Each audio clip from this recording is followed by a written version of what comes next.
A Xunta de Galicia e as asociacións de hostaleiros galegas chegaron a un acordo para elaborar o que se supón que é o protocolo final para a hostalería. Este novo paquete de medidas divide os locais en dous niveis á marxe da situación sanitaria de cada concello. Segundo as normas que cumpran, os locais estarán nun ou outro nivel. Ridículas, absurdas, pero bueno, si son las que ponen, habrá que asumirlas e llevarlas a cabo, claro. Eu creo que veñen un pouquiño tarde, depois do que levamos vivido todos estes anos.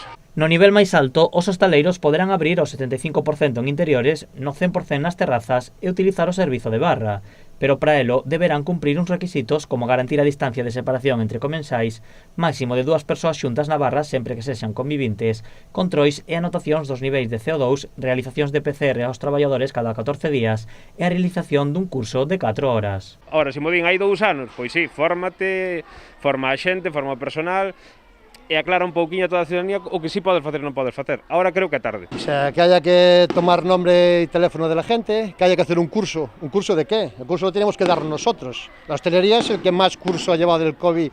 Vamos, yo creo que como los médicos, o por aí.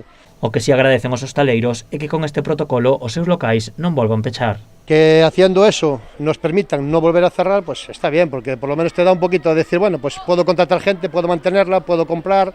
Botellas de viño que tes abertas, que carne que tes preparada, marisco, todo eso que tes tero que tirar. Cada para e arranque tes unhas perdas de uns 2-3 mil euros. Ademais, a Xunta tamén anunciou que destinará 6 millóns de euros para aqueles locais hostaleiros que queiran adaptar as súas instalacións ás novas medidas.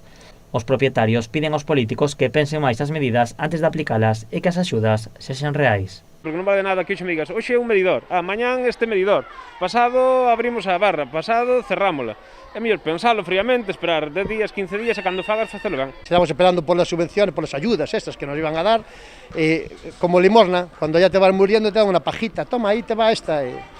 No sé, no estamos confiados en que no van a dar nada, pero bueno, si lo han dicho, alguien llevará, alguien llevará algo, sí. Tras o protocolo para a hostalería, o seguinte obxectivo da Xunta e do sector é establecer un novo paquete de medidas para o ocio nocturno. Segundo adiantou o conselleiro de Sanidade, Julio García Comesaña, as negociacións están avanzadas e xa teñen un borrador para garantir a continuidade laboral do ocio nocturno.